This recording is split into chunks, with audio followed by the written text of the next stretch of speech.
Join us by the fireside for our evening tales of true life's strange experiences with things that lie beyond the veil of the known and into the misty depths of the mysterious and unknown.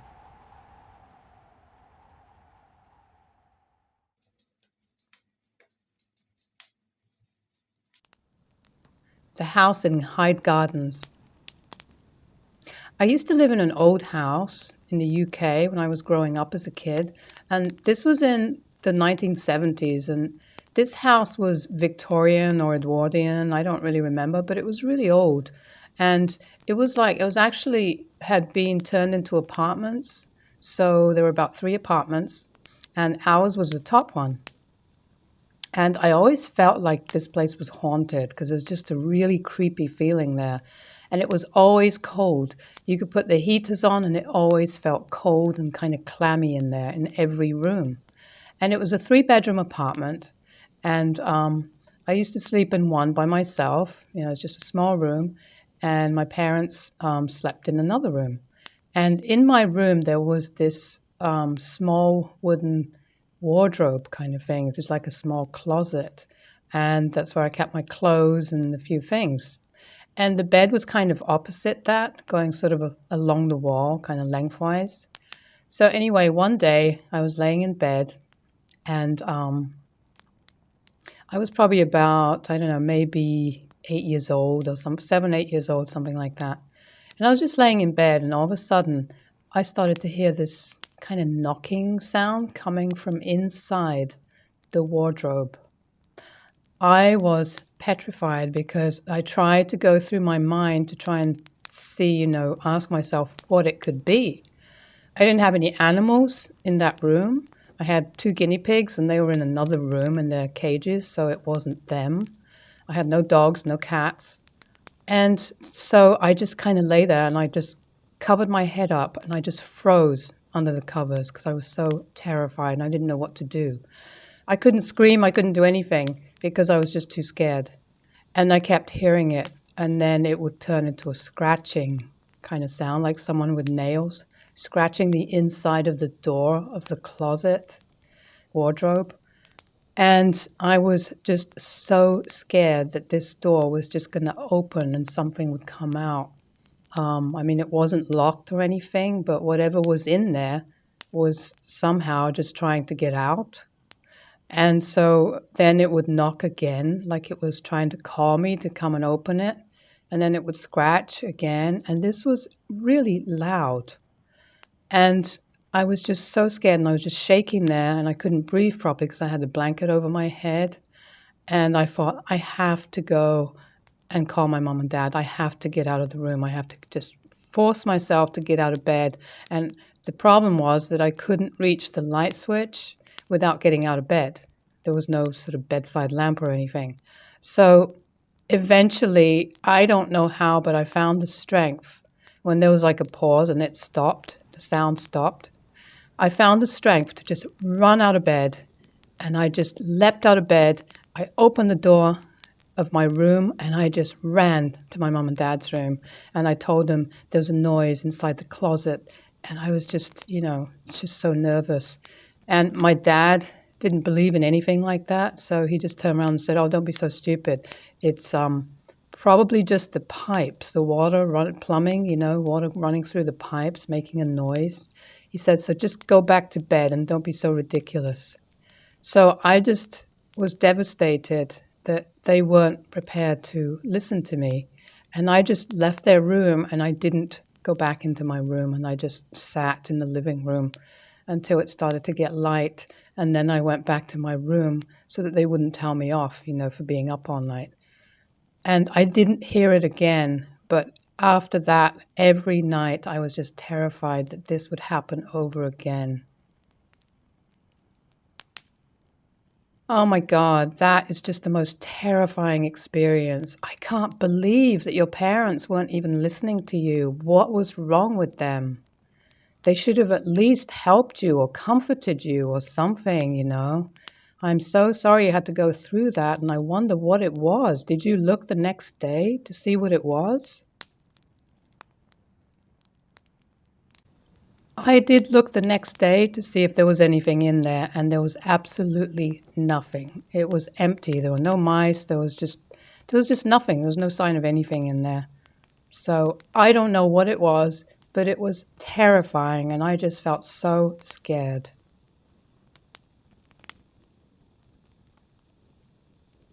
The haunted apartment. When I was a kid, I used to live in an old Victorian apartment. And I'm pretty sure that something must have happened there during the Second World War because I know some of those buildings were bombed, and I suspect that people were killed. But I don't really know much about the history. That was just my feeling. And also, I always felt like an old lady had died in that apartment, way back in maybe the end of the 1800s or sometime like that. And I felt like her ghost was still around, but I wasn't sure. It was just a feeling I got. Anyway, I was a kid and I used to sometimes stay up late watching TV in one of the rooms in the big living room. And my parents would be in bed and I'd stay up just, watching TV, and I'd put the heater on because it was pretty cool in there and it never felt warm in that room. And it had these three huge windows, like the big old Victorian house windows. So the room was just never seemed to get warm. So anyway, I was watching TV, and this actually happened a number of times. And the first time it happened, the door of that room just very slowly started to open by itself. And I quickly glanced at it and I thought, what is it, my dad? Is it my mom? Are they coming in? But the door was kind of just opening so slowly. And I thought, why are they opening the door so slowly? And then I realized there was nobody there. It just sort of stopped opening and nobody came in. So I quickly ran against the door and I slammed it shut. And I looked around to see if any of the windows were open, but they weren't. They were all closed. And this apartment was not, it was didn't have the front door did not go to the outside. It went to like a corridor.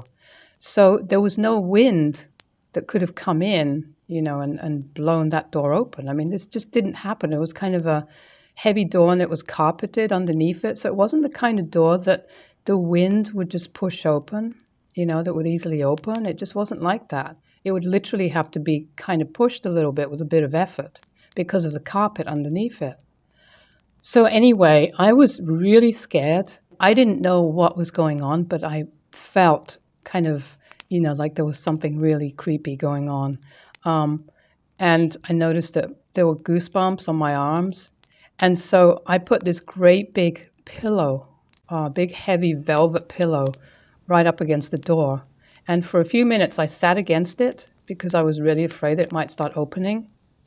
And and I sat there for a while and I was too afraid to turn the TV off or leave the room or anything. So I just sat there wondering, just trying to get my wits about me again. And I was only about 8 years old, 8 or 9 years old. So I didn't want to call my parents because I was too scared that they wouldn't believe me. So I sat there for a few minutes and then eventually, I kind of thought, well, hopefully it's okay now and it won't happen again. So I got up and I went and sat on the sofa and I continued watching TV, and because I was partly just still too scared to get up and open the door and go to my room. So I didn't know how long I was going to sit there for, but I didn't want to leave yet. So I sat on the sofa, and all of a sudden, out of the corner of my eye, I saw that door begin to open again slowly. Only this time the cushion, the big heavy velvet cushion, and this was a really big, heavy cushion, started to drag along the floor in front of it as it pushed very slowly open.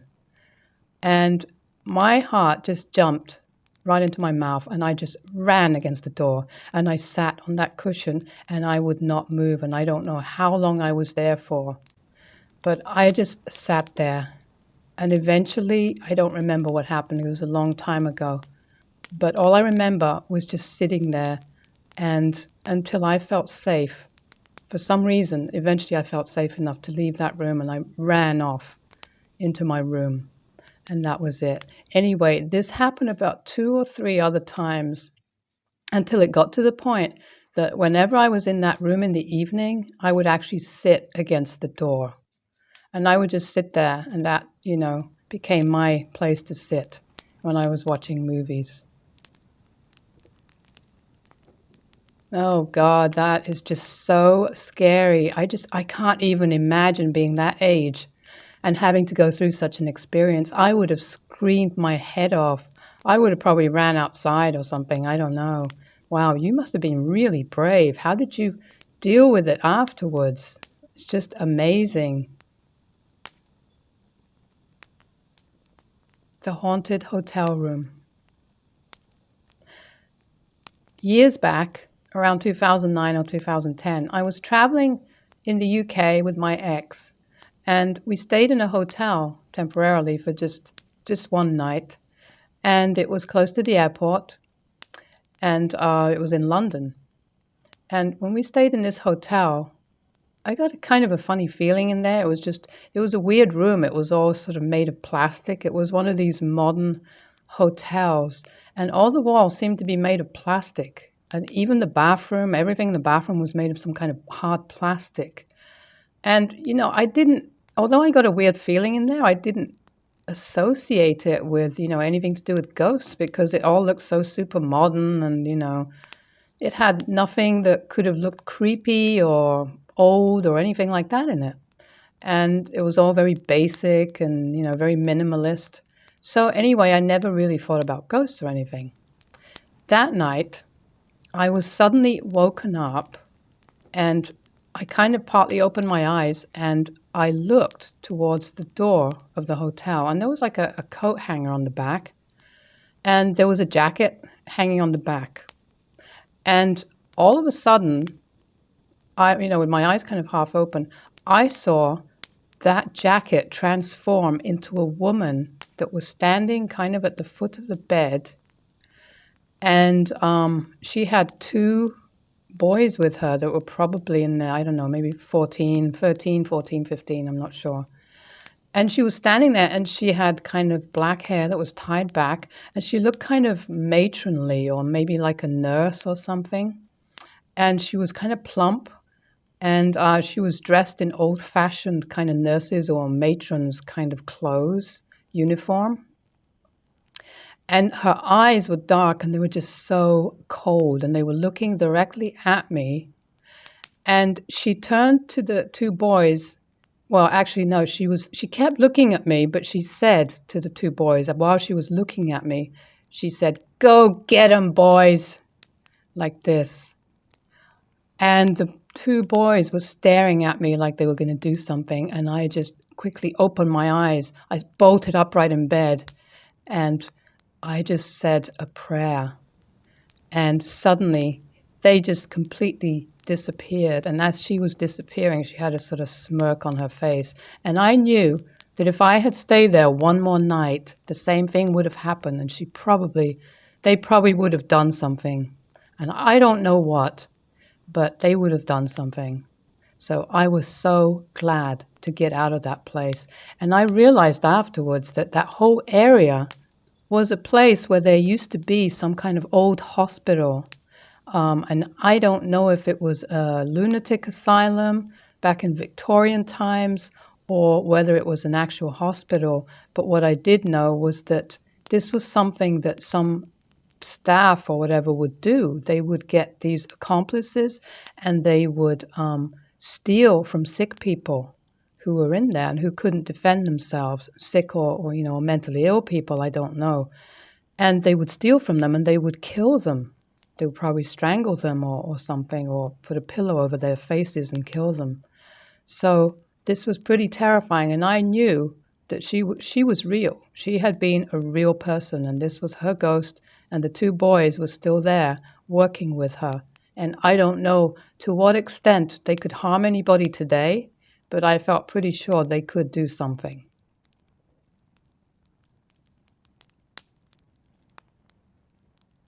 My dad grew up in a small village in what was many years ago quite a poor country in Europe. And when he was a boy, most of the village was actually surrounded by pine forests. So it was really cut off from the rest of the country. and there were no large towns or cities or anything close by. So it was pretty remote back then. Since then, a lot of things have changed, and there's been a lot of building and so on. So it really feels like a completely different place.